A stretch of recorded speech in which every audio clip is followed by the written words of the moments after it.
공부하자. 조심하게 공부합시다. 다 배웠어. 단합성 다 배웠어. 맛이냐? 이제 그 회식했잖아 이제. 마스크 먹고 있어. 니 혼자 쓰니까. 내가 마스크 쓰고 있으니까.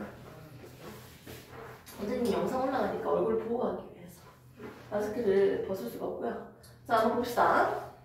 강합성 다 배웠어. 강합성 결국은 뭐다? 빛을 통해서 영양분을 합성하는 걸 강합성이라고 하네요. 이때 필요한 물질들이 좀 보입니다. 보입니까? 그리고 생명체라면 좀 식물 같은 거. 남자친구가 선생님한테 한 달에 한 번씩 꽃이랑 편지를 써주거든요.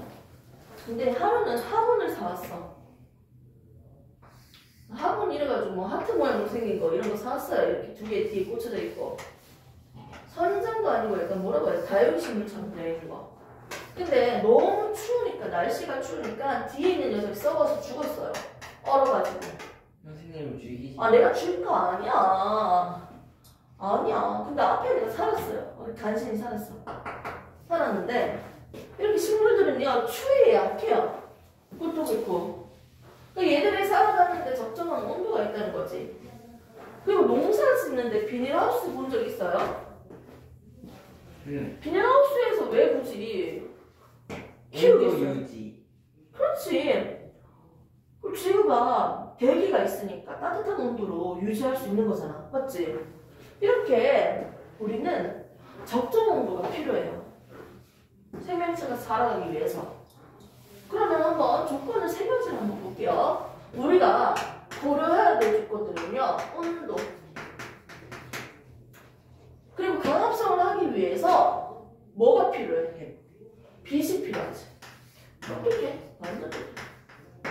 그리고 또 뭐가 있어야 돼? 물은 항상 널렸다 생각해봐. 이산화탄소라는 게 있어야 될 거 아니야. 이 세 가지에 대해서 한번 고려를 해볼게요. 온도도 너무 뜨거우면 안 돼. 적정 온도. 한 37도, 35도 이 정도 사이 온도겠지. 맞지? 온도가 따뜻한 곳. 적정 온도에서 강합성이 활발합니다. 그래프 내 마음대로 그릴 거예요. 자, 그리고 빛의 세기는요. 빛이 있어야지 강합성을 할 거잖아. 맞지? 그러니까 빛의 세기가 점점 커질수록 강합성량이 많아집니다. 아, 빛의 세기가 점점 많을수록 강합성하는 양이 많아져요. 같은 시간에 강합성하는 양이 많아진다고요. 근데 아무리 빛의 세기가 미친 듯이 많이 주더라도 일정 기간 지나면 어떻게? 같은 시간에 강합성하는 양은 일정해져요. 그래프 모양이 증가하다가 일정해지는 이유는 뭘까요? 빛이 더 많이 있더라도 왜 같은 시간에 10개가 강합성을 하고 있는데 그 10개 이상으로 능가하지 못할까요? 강합성은 어디서 일어난다? 입 어디? 저기서도 뭐가 있습니까? 책상 교지. 저기 안에 뭐가 있어? 공변색. 거기 뭐가 있냐고요? 그 염록체. 그렇지, 염록체가 있는 거지. 그럼 생명체 내에 있는 염록체 개수가 무한정이야? 한정적 있지. 개수가 한정되어 있을 거 아니야. 아무리 빛을 많이 주어봤자 동시에 강합성 할 수 있는 개수가 한정적이잖아. 그래서 증가하다가 일정해지는 거예요. 오케이? 아, 빛의 세기에 대해서도 그래프 한번 봤습니다. 자, 그 다음은요. 내가 이산화탄소가 있어야지 강합성을 할 수 있잖아요. 그래서 이산화탄소를 졸라 많이 넣어줘봤자 어떻게 된다? 증가하다가 일정해질 수밖에 없습니다. 맞죠? 한정적이기 때문에 염록체 개수는 됐습니까? 이렇게 강합성에 영향을 주는 요인 세 가지에 대해서 지금 간단하게 봤습니다. 당연히 얘들이 많을수록 어떻게 된다? 강합성이 잘 일어나겠죠. 하지만 적정 온도에서 어떻게 가장 생명체들이 살아가기 적정하고 강합성을 하기 좋다. 따뜻한 온도 한 35도, 36도, 37도 라인. 자, 빛은요 많이 주어져도요. 어느 일정 구간이 지나면 어떻게 된다? 강합성한 양이 일정해진다. 이산화탄소도 똑같습니다. 됐습니까? 이렇게 해서 우리가 그래프 3개까지 봤습니다. 자, 식물에서 일어나는 강합성을 지금 봤는데요. 빛을 통해서 영양분을 만드는 과정을 강합성을 했고요. 강합성을 하는 목적이 뭐다? 영양분을 만들기 위해서예요. 강합성은 역시나 식물에 있는 어디서 일어난다? 엽록체에서 일어나는데 이 엽록체는요. 잎에 공변세포, 해면조직, 책산조직에 있습니다. 그래서 우리는 지금까지 간단하게 강합성에 대한 전체적인 내용을 봤고요. 이제 조금 여기서 추가적으로 달아볼 거는 강합성을 해서 영양분이 만들어졌는데 그 영양분이 어떤 형태로 저장을 하고 이동을 하는지 그 과정에 대해서만 추가적으로 더 보도록 합시다.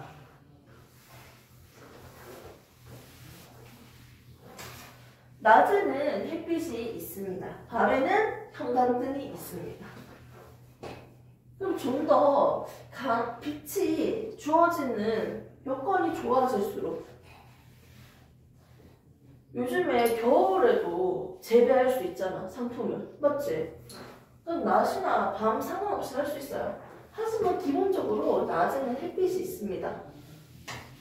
낮에 강합성이 활발하고 강합성이 일어난다.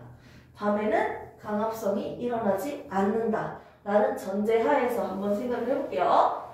낮에 강합성이 활발하니까 뭐가 만들어진다? 결국 포도당이 만들어집니다. 뭐가 만들어져요? 강합성이면 6대 포도당이죠. 12대 6. 이걸 그림으로 그리면 이렇게 이동하기 쉬운 한 개짜리들이에요. 여기 탄수화물은요. 내가 꼭 먹어야 되는 영양분 탄단지입니다. 탄수화물과 단백질, 지방은요. 공통적으로 탄소, 수소, 산소라는 원소로 주로 이루어져 있고요. 단백질 같은 경우에만 질소까지도 포함이 되어 있어요.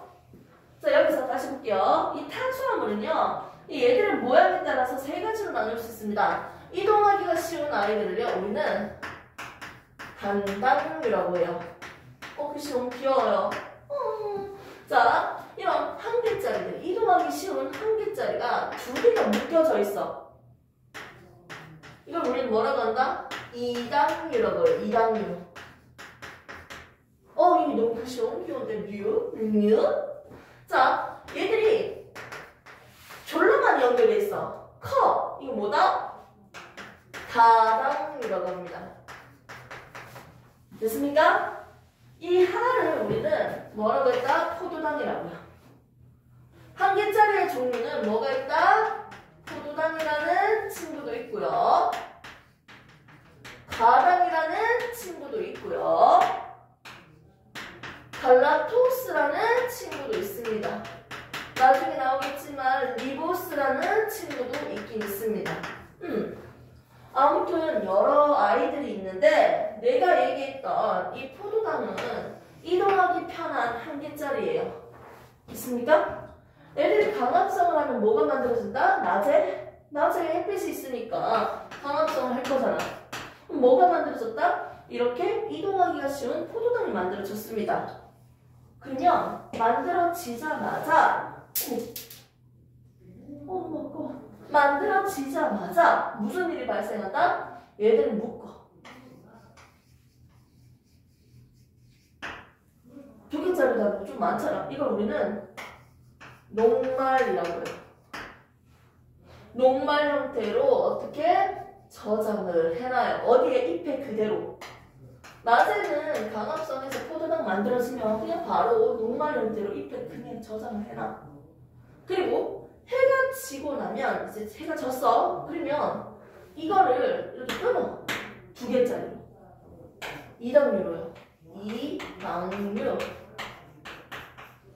끊어서 2개의 형태로 이제 영양분이 이동하는 체관을 통해서 뿌리에도 가고 줄기에도 갈 겁니다. 뿌리에도 저장하고 줄기에도 저장을 할 거예요. 이런 포도당과 포도당이 연결되어 있으면 얘는 우리는 엿당이라고 하고요. 포도당과 가당이 연결되어 있어. 설탕은 과일처럼 달달하다. 과일은 설탕처럼 달달하다. 설탕. 그리고 포도당이 갈락토스랑 연결되어 있으면 얘를 우리는 적당이라고 해요. 적당. 됐습니까?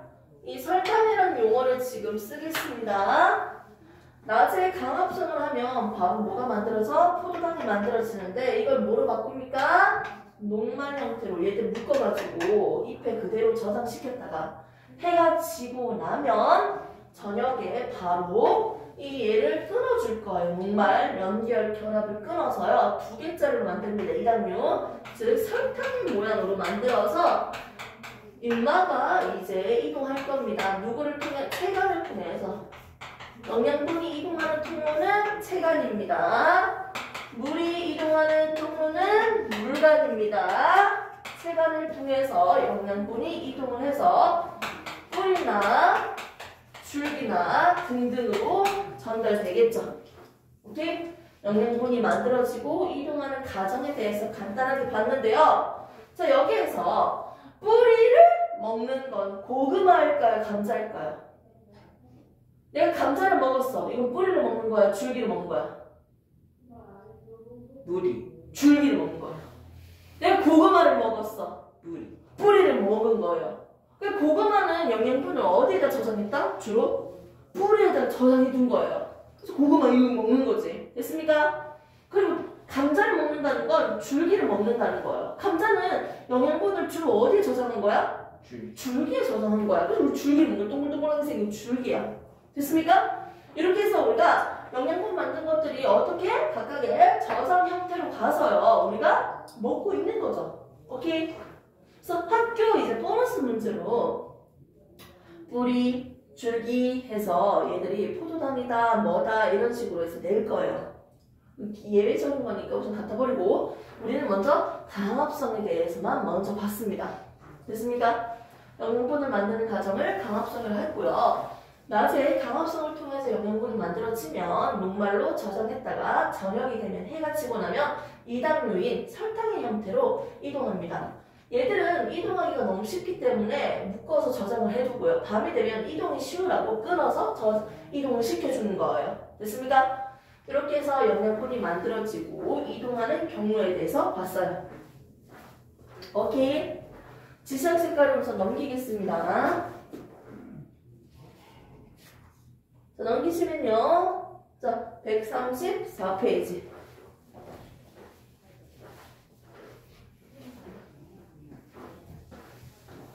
134페이지 보면 뭐가 나와요? 증상작용 밑에는 좀 어떤 게 보여요? 장수. 응? 증상작용이 장수. 그런 것들 맨 밑에 좀 봐봐. 또 뭐가 있어? 증상작용과 강합성. 그런 게 나와요?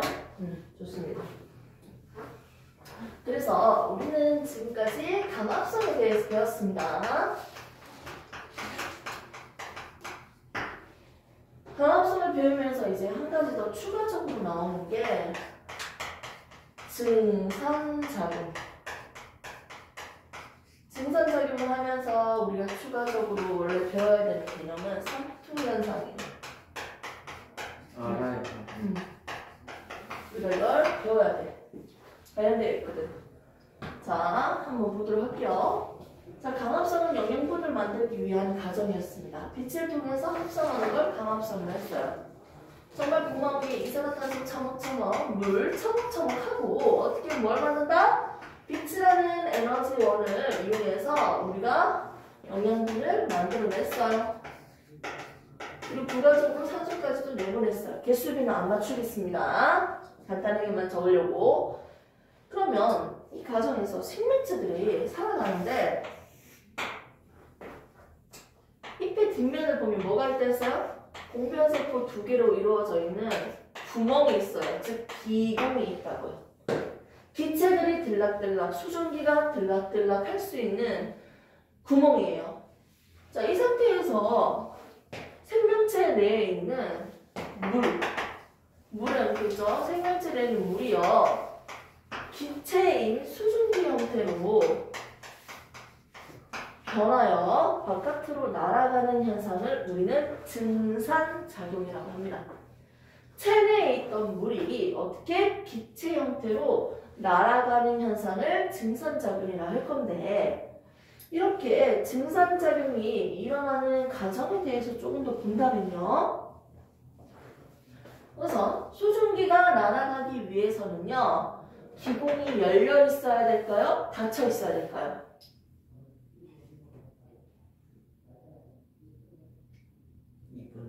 수증기가 왔다 갔다 거릴 수 있어야 되니까 기공은 열려 있어야겠죠. 맞지? 그래야지 수증기가 바깥으로 날아갈 거 아니야. 물이 뭐로 바뀐다? 기체로 바뀌는 거잖아요. 맞죠? 그러면 어떤 측면을 보면 얘가 마치 뭐처럼 보입니까? 약간 증발로 보이는 거 보입니까? 맞지? 물컵이 있었을 때 물컵에 있는 물이 어떻게 됩니까? 액체가 기체로 날아가잖아요. 맞지? 좀 이거랑 그러니까 비슷한 느낌이긴 하네요. 이렇게 보니까 증산작용이 일어나려면 수증기가 바깥으로 날아가니까 기공이라는 게 있어야 되고요. 그럼 결국 수증기가 바깥으로 날아가는 것은 잎에서 일어나는 거니까요. 잎에 있는 식물을 기준으로 우리가 볼 수 있겠네요.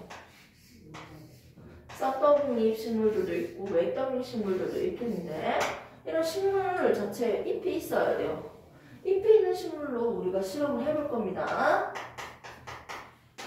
비커에다가 물을 받아 넣고 식물을 넣었어. 오케이? 시간이 지나면 물의 높이는 점점 낮아질 거예요. 오케이? 왜냐면 생명체 내에 있는 물이요, 기체 상태로 수증기 상태로 바깥에 날아가니까요. 이렇게 증산작용이 일어나기 때문에 어떻게 물을 위로 쫙 빨아당길 수 있는 원동력이 되네요. 증산작용의 역할은 물을 위쪽으로 끌어올리는 원동력을 제공.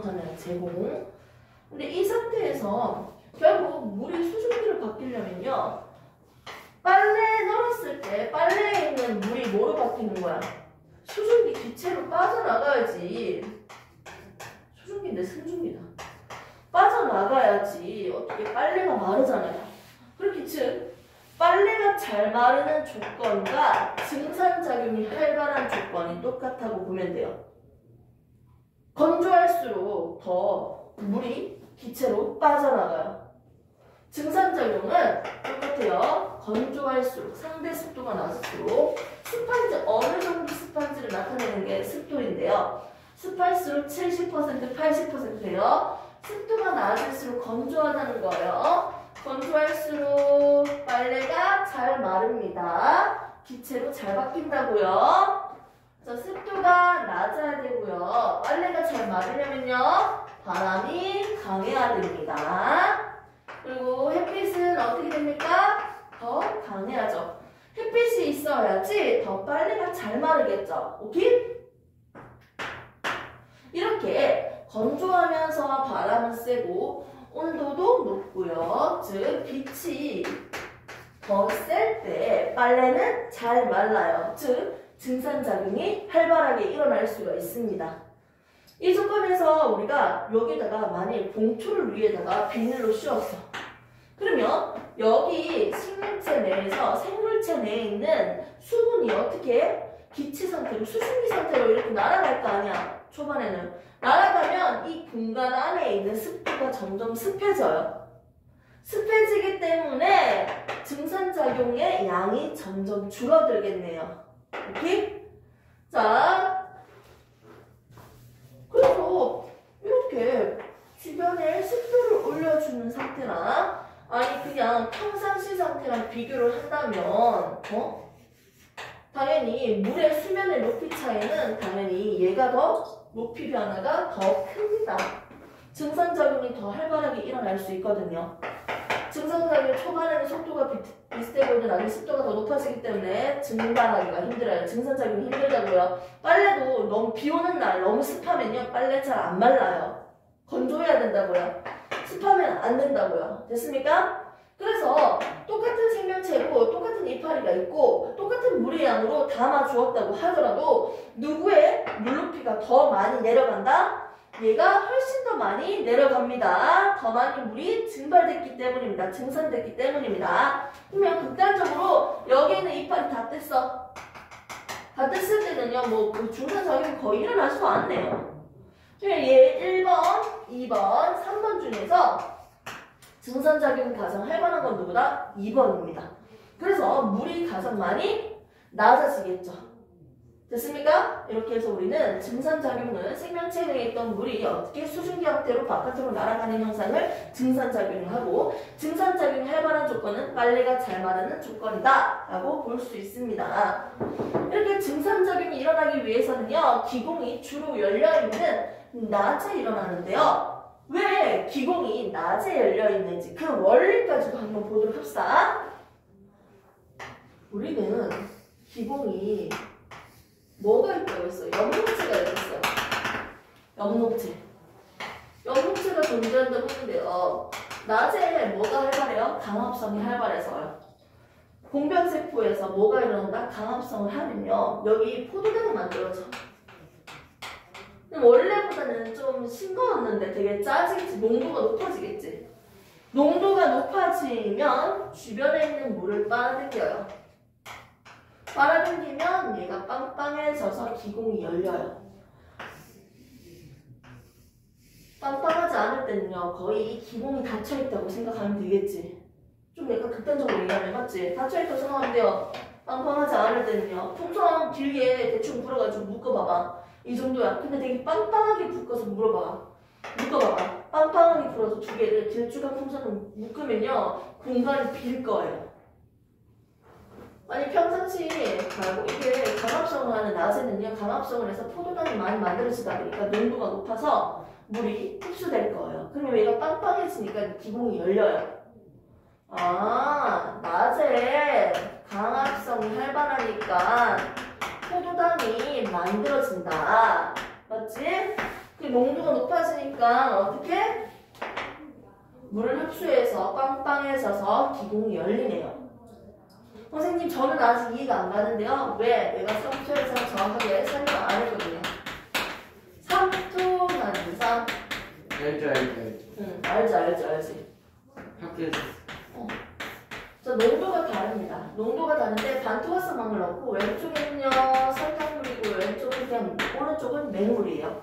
농도가 높고 농도가 낮아요. 이때는 물만 이동할 수 있는 막이에요. 물만 이동을 해야 되는데 이때 농도가 낮은 곳에서 높은 곳으로 뭐가 이동한다? 물이 이동하는 거예요. 물이. 됐습니까? 이때의 압력을 우리는 삼투압이라고 하고요. 농도 차이가 클수록 더 압력이 더 세질 수밖에 없습니다. 같은 시간에 이동하는 횟수가 더 많아지려고 하니까요. 아무튼 왜 농도가 적은 곳에서 높은 곳으로 물이 이동하려고 하냐? 농도 차이를 줄여주기 위해서. 농도 급여를 맞춰주기 위해서 저농도에서 고농도로 물이 이동하는 거예요. 이거 어떻게 보면 되게 자연스러운 거거든? 그런데 이거 확산이랑 원리가 좀 비슷하다? 잘 봐. 물 입장에서는 확산이야. 좀 학교에서 그려보면 물만 있는 게 아니고요. 여기는 뭐가 있다? 설탕이 있어요. 별표가 설탕이야. 근데 얘는 뭐가 있다? 물만 있는 거야. 얘를 비교를 해봐. 물 입장에서는 설탕이 없는데 물만 있어. 얘는요, 설탕 한 개당 물은 몇 개? 한 개야. 1대1이야. 오케이? 여기 설탕 분자 하나 넣어줬다고 쳐볼까? 설탕 한 개당 물 몇 개야? 6개야. 물에 대한 농도는 얘가 훨씬 더 많은 거 아니야? 물 입장에서는. 그래서 물이 많은 곳에서 적은 곳으로 이동하는 거잖아. 물의 농도가 높은 곳에서 낮은 곳으로 이동하니까 물 입장에서는 확산이에요.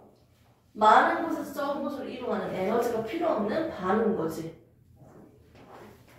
삼투현상. 저농도에서 고농도로 우선 일반적으로 저농도에서 고농도로 물이 이동하는 현상을 우리는 삼투현상이라고 합니다.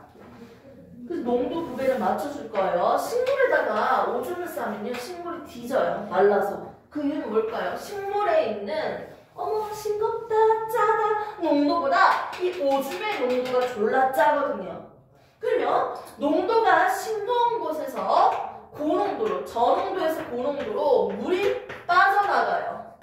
물이 빠져나가니까 얘가 말라 뒤지겠지. 됐습니까? 여기서 보겠습니다. 낮에는 강압성이 활발하니까 포도당이 만들어집니다. 그럼 농도가 높아져 있다 보니까 물이 어떻게 돼? 흡수를 하겠죠. 그래서 얘가 빵빵해지니까 기공이 열린 거예요. 삼투 현상을 통해서 기공이 열리고 닫히는 걸 조절합니다. 강압성이 활발한 낮에 기공이 주로 열리고 그때 증산작용이 활발합니다. 됐습니까? 이렇게 해서 우리가 증산작용까지 봤습니다.